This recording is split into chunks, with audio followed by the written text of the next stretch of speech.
اعوذ باللہ من الشیطان الرجیم بسم اللہ الرحمن الرحیم انما صرف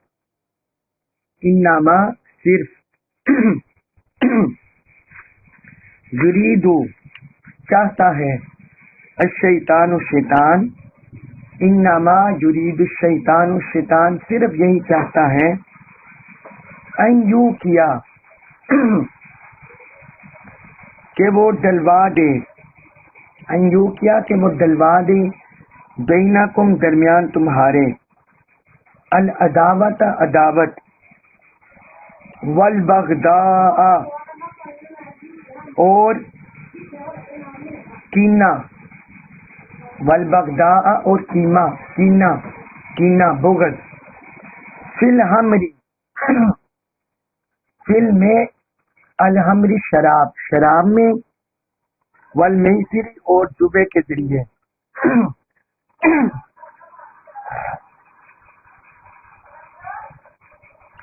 شیطان یہی چاہتا ہے کہ وہ تمہارے درمیان عداوت اور بغض کو شراب اور جوے کے ذریعے ڈال دے وَيَسُدَّ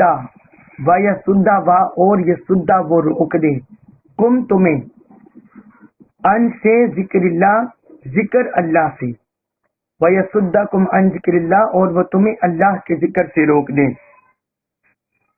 وَعَنِ الصَّلَاةِ اور ان سے الصلاۃ نماز سے وَعَنِ الصَّلَاةِ اور وہ تمہیں نماز سے روک دے فَهَلْ پس حل کیا یہ استفہام کے لیے آتا ہے سوالیہ نشان ہے فَهَلْ کیا پس کیا تم ہو منتہون باز آؤ گے بس کیا تم ان شر انگیز باتوں سے باز آؤ گے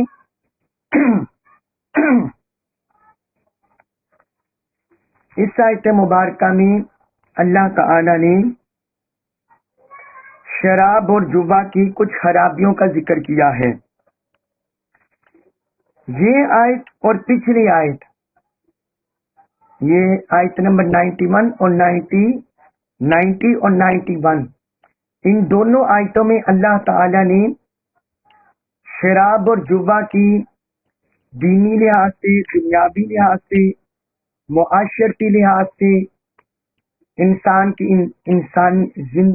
انفرادی زندگی کے لحاظ سے، اجتماعیت کے لحاظ سے، انڈیویجول اور کولیکٹیولی جو خرابیاں پائی جاتی ہیں ان کی وجہ سے ان کا ذکر کیا ہے.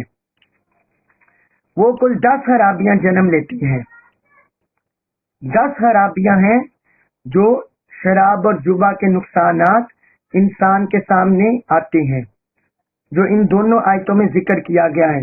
اب وہ ہم 10 وجوہ پڑھ لیتے ہیں، 10 وجوہات، 10 ریزن جو ان شراب اور جوا کو حرام کیا گیا ہے. باقی جو دو ہے والانصاب والازلام، بتوں کے بتوں کی جگہ پر جانور ذبح کرنا یا پانسے کے تیروں کے ساتھ فال نکالنا، دوسری آیت میں ان کا ذکر نہیں کیا، وہ پہلی آیت میں ذکر ہے. تو ہم شراب اور جوا میں جو 10 وجوہ ہیں جن کی وجہ سے یہ حرام ہے ان کا ذکر کرتے ہیں. نمبر 1، پہلی وجہ کہ اللہ تعالی نے شراب اور جوے کی حرمت کو، ان کی تحریم کا ذکر الانصاب اور ازلام کے ساتھ کیا ہے. الانصاب اور الازلام ان دونوں کے ساتھ ملا کر کیا ہے. یعنی جس طرح بتوں کے پاس جانور کو ذبح کرنا یہ حرام ہے، کفر ہے، اسی طرح شراب اور جوا یہ بھی اتنا اللہ کی بارگاہ میں حرام ہے. اور فال نکالنا جس طرح وہ حرام ہے، اسی طرح شراب اور جوا کی حرمت ہے. تو اللہ تعالی نے شراب اور جوا کی حرمت، اس کے اجتناب، اس کی تحریم کو الانصاب اور الازلام ان دونوں کے ساتھ جوڑا ہے.